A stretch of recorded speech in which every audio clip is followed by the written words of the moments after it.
La santé du président Buhari l'empêche de diriger le Nigeria. Le principal parti d'opposition a fait cette déclaration après une nouvelle absence du chef de l'État qui s'est de nouveau rendu à Londres pour raison médicale. République démocratique du Congo, les autorités et leurs partenaires tentent d'organiser une réponse face à une nouvelle épidémie de maladie à virus Ebola. Sur 23 cas enregistrés, l'épidémie a déjà tué 17. Les médecins algériens résidents qui sont en grève depuis près de 6 mois dénoncent dans une conférence de presse le pourrissement de la situation et l'absence de solution de la part du gouvernement.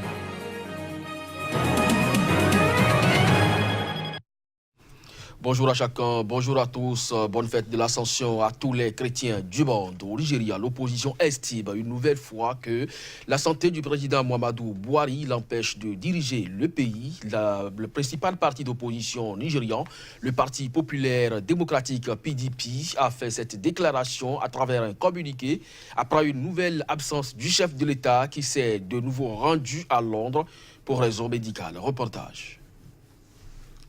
Le PDP, principal parti de l'opposition nigériane, estime que la nouvelle absence du président Buhari pour raison de santé démontre qu'il ne va pas bien et qu'il n'est pas en mesure de gérer les affaires de l'État. L'opposition a également fait part de sa déception au sujet du bureau présidentiel qui, selon elle, entretient des mensonges autour de la santé du chef de l'État. À 75 ans, Muhammadu Buhari, qui a déjà passé plus de 5 mois à Londres l'année dernière pour être soigné d'une maladie non dévoilée, est reparti mardi dernier pour Londres et devrait être de retour le 12 mai prochain. La semaine dernière, il s'était déjà arrêté à Londres à son retour de Washington où il avait rencontré le président américain Donald Trump. Son service de communication avait alors affirmé qu'il ne s'agissait que d'un problème technique de l'avion pour démentir toute rumeur selon laquelle le président nigérian était retourné voir son médecin. Il faut dire qu'une certaine opacité règne autour de la santé du président nigérian qui a d'ores et déjà annoncé qu'il souhaitait être candidat de son parti pour la prochaine présidentielle de 2019. On reste avec les opposants au Togo, l'opposition qui proteste contre le régime du président Faure Gnassingbé depuis plus de 7 mois maintenant, a annoncé l'annulation de ces 2 jours de marche censés démarrer ce mercredi à Lomé et dans plusieurs autres villes du pays. Il faut dire que le gouvernement n'avait pas interdit ces manifestations, mais avait imposé des itinéraires que l'opposition refuse d'emprunter. Reportage. L'opposition togolaise a décidé de surseoir à l'appel des populations à manifester dès ce mercredi contre le régime du président Faure Gnassingbé. La coalition de 14 partis d'opposition qui maintient depuis plus de 7 mois la pression sur le pouvoir togolais a estimé que le maintien de ces manifestations ne permettrait pas un déroulement empreint de sérénité, de sécurité pour les manifestants et d'atteindre des objectifs visés. En effet, le gouvernement, qui n'avait pas interdit ces manifestations, avait tout de même imposé des itinéraires que l'opposition refuse d'emprunter. Dans une correspondance adressée lundi à l'opposition, le ministre togolais de l'administration territoriale avait justifié sa décision de modifier les itinéraires par des plaintes déposées par des riverains des voies empruntées par les manifestants. Ces dernières semaines, les manifestations projetées par l'opposition n'ont pas pu se dérouler, les lieux de rassemblement étant toujours bouclés par des forces de l'ordre. Depuis septembre, des dizaines de milliers de Togolais sont descendus dans les rues à l'appel de l'opposition pour demander l'application de la Constitution de 1992 qui implique une limitation à 2 du nombre de mandats présidentiels. Le dialogue entamé depuis le 19 février dernier sous la facilitation du président ghanéen Nana Akufo-Addo est au point mort après 3 séances de discussion. Des échauffourées ont éclaté ce mercredi à Moroni, aux Comores, suite à l'intervention de la police nationale pour empêcher un rassemblement de députés de l'opposition. L'île est agitée depuis quelques jours par ces mouvements. Plus de précisions à travers cet élément. Ce forum politique avait pour but de sensibiliser sur la nécessité d'une cour constitutionnelle dans le pays, et ce d'autant plus qu'une échéance référendaire se profile pour juillet prochain. Mais le groupe d'intervention de la police nationale s'est emparé de la sonorisation et a brutalement dispersé la foule. Aucun des députés de l'opposition présents n'aura eu le temps de prendre la parole. À peine était-il installé sur les marches du Conseil de l'île que le groupe d'intervention de la police nationale a entrepris de se saisir du matériel de sonorisation. Une scène déjà vécue sans heurte il y a quelques jours et qui aurait pu se répéter si la police n'avait pas exigé de récupérer les portables ayant filmé cette intervention. Les badauds ont alors refusé et le GIPN a sorti son gaz lacrymogène et en quelques minutes, le cœur de Moroni s'est embrasé. Jets de pierre nourris sur la police et coups de matraque pleuvant sur plus d'une centaine de personnes. Un policier tombé d'un véhicule en marche a été blessé. Les membres du GIPN ont alors remplacé leurs matraques par leurs armes à feu.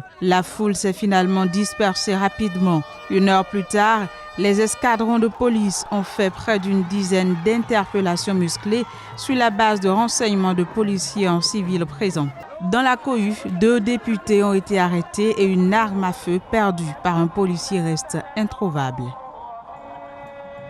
À une semaine du référendum constitutionnel du 17 mai au Burundi, l'Union européenne se dit vivement préoccupée par la situation des droits humains et le manque d'informations officielles publiques sur les éléments clés du projet de constitution. Reportage. Le processus actuel va à contre-courant des efforts en cours de médiation et de facilitation d'un dialogue politique interburundais, a déclaré mardi Federica Mogherini, diplomate en chef de l'Union européenne. L'UE critique une campagne électorale menée dans un climat d'intimidation et de répression et marquée par la persistance d'exécutions extrajudiciaires et d'arrestations arbitraires. Federica Mogherini a notamment cité le cas de Germain Rukuki, activiste condamné à 32 années de prison le 26 avril dernier. Le 17 mai, les Burundais devront se prononcer pour ou contre le projet d'amendement de la Constitution de 2005 qui devrait permettre au président Pierre Nkurunziza, au pouvoir depuis 2005, de briguer 2 septennats à partir de 2020 et ainsi se maintenir à la tête du pays jusqu'en 2034. L'Union européenne s'est inquiétée mardi du manque d'informations officielles publiques sur les éléments clés du projet de Constitution. De fait, le texte du projet de Constitution soumis au vote n'a finalement été publié que mardi 8 mai sur le site de la Commission électorale nationale indépendante CENI, soit 8 jours après le début officiel de la campagne. Pour l'opposition burundaise comme pour l'Union européenne, cette nouvelle constitution met en péril l'accord d'Arusha signé en 2000 et dont l'UE est un des garants. Cet accord compromis politique historique avait mis fin à des années de guerre civile au Burundi. En République démocratique du Congo, les autorités et leurs partenaires tentent d'organiser une réponse face à une nouvelle épidémie de maladie à virus Ebola, suivant 23 cas enregistrés dans la province de l'Équateur, dans le nord-ouest du pays. L'épidémie a déjà fait 17 morts. Reportage. Les autorités congolaises et leurs partenaires tentent d'organiser une réponse face à la nouvelle épidémie de fièvre hémorragique Ebola qui s'est déclarée dans le nord-ouest de la République démocratique du Congo et qui a déjà fait 17 morts. Selon un représentant de l'Agence humanitaire des Nations Unies OCHA, l'Organisation mondiale de la santé a débloqué $1 million pour stopper la propagation d'Ebola dans les provinces et les pays voisins. Une équipe de Médecins sans frontières est également déjà sur place depuis samedi, participant aux efforts du ministère de la Santé pour mettre en place une réponse rapide et adaptée afin de faire face à cette urgence. L'épicentre de la maladie se trouve dans la région de la ville de Bikoro, près de la frontière avec le Congo-Brazzaville. Cependant, aucune disposition n'est encore prise dans cette localité où des habitants disent ignorer tout de cette déclaration de l'épidémie d'Ebola dans leur zone par les autorités de Kinshasa. Il s'agit de la 9e épidémie d'Ebola sur le territoire de la République démocratique du Congo. La dernière épidémie remonte à 2017. Rapidement circonscrite, elle avait officiellement fait 4 morts. En Algérie, la crise entre les médecins algériens résidents et le gouvernement s'éternise. Ces médecins qui suivent un cursus de spécialisation et sont en grève depuis près de 6 mois déjà ont annoncé durcir leur mouvement en cessant d'assurer les gardes de nuit dans l'ensemble des hôpitaux sur le territoire algérien. Reportage. En grève depuis la mi-novembre, ils réclament principalement la suppression du service civil qui les oblige, une fois leur diplôme de spécialiste obtenu, à exercer entre 1 et 4 ans dans des zones parfois reculées, en plus de 12 mois de service militaire obligatoire pour tous les Algériens de sexe masculin. Face à l'échec des discussions depuis, ils avaient refusé d'assurer des gardes la nuit, les week-ends et jours fériés. Les propositions qu'ils ont faites auraient pu se faire après 1 ou 2 mois de grève. La situation est en train de pourrir. Les portes du dialogue se ferment et ça devient de plus en plus compliqué. Ils nous font faire toutes les tâches. On a dépassé le stade de la médecine. Nous sommes devenus des bouches-trous. On fait les portiers, on transfère les bilans d'un service à un autre. On transporte les malades pour les mettre dans les brancards. Je porte les malades pour monter les escaliers parce que l'ascenseur est en panne. Jusqu'à quand vont-ils continuer à nous exploiter? Jusqu'à quand allons-nous nous taire sur ce pourrissement dans les plus grands hôpitaux? Dans le sud, les gens souffrent. Il faut le dire. Les grévistes entendent ainsi dénoncer le manque de réponse apportée à leurs revendications par les autorités. Début avril, les médecins résidents avaient rejeté les propositions du gouvernement, notamment la déduction de la durée du service militaire de celle du service civil. Le gouvernement avait également, entre autres, proposé l'instauration d'une prime en fonction de la zone d'affectation ou encore la fourniture obligatoire d'un logement individuel à chaque médecin effectuant son service civil dans une zone éloignée de chez lui. Les résidents entendent poursuivre la grève jusqu'à l'abrogation de l'obligation du service civil et l'exemption du service national après 30 ans dont bénéficient les autres Algériens. Dans l'est de la Libye, le maréchal Khalifa Haftar tente de rétablir son autorité. L'homme fort, âgé de 75 ans, a subi une récente hospitalisation ayant nourri des spéculations sur son état de santé. Défilé militaire, offensive contre les djihadistes à Derna en Libye. Le maréchal Haftar marque son territoire. C'est le 26 avril qu'il est rentré dans son fief dans l'est libyen après une hospitalisation d'au moins 2 semaines à Paris, période au cours de laquelle il n'a fait aucune apparition publique.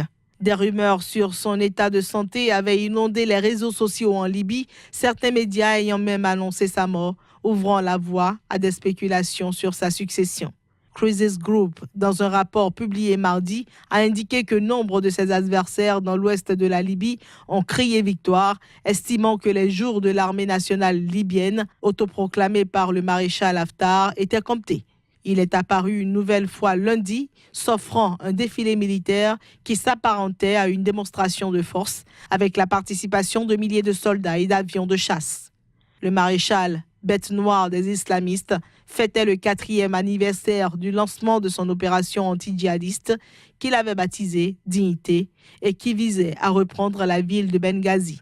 Accusé par ses adversaires de vouloir établir une nouvelle dictature militaire en Libye, Haftar soutient un gouvernement parallèle qui exerce son pouvoir dans l'Est libyen et qui conteste l'autorité du gouvernement d'union nationale. C'est la deuxième fois en 6 semaines que Kim Jong-un s'est rendu en Chine pour une rencontre avec le président chinois Xi Jinping. Pendant ce temps, Pyongyang et Washington se préparent pour un sommet historique. Reportage. Le numéro 1 nord-coréen Kim Jong-un effectuait lundi et mardi sa deuxième visite en Chine en moins d'1 mois et demi. Apparemment, les deux pays cherchent à afficher leur rapprochement. C'est à Dalian, ville portuaire du nord-est de la Chine, que le dirigeant nord-coréen et le président chinois Xi Jinping ont tenu leur deuxième sommet depuis celui de Pékin.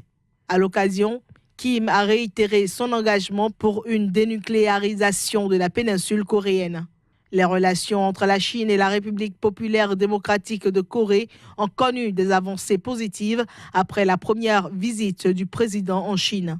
Ces deux ex-alliés communistes de la guerre de Corée étaient en froid ces dernières années, Pékin ayant décidé d'appliquer des sanctions internationales destinées à convaincre Pyongyang de mettre fin à son programme nucléaire. La Corée du Nord a toutefois amorcé une détente spectaculaire depuis le début de l'année. Un sommet historique entre Kim Jong-un et Donald Trump est en préparation pour fin mai ou début juin dans un lieu qui sera annoncé bientôt. Et c'est sur cette information que nous refermons cette édition. Merci à vous de nous avoir suivis. L'information revient dans quelques instants sur Sika. Restez câblés donc.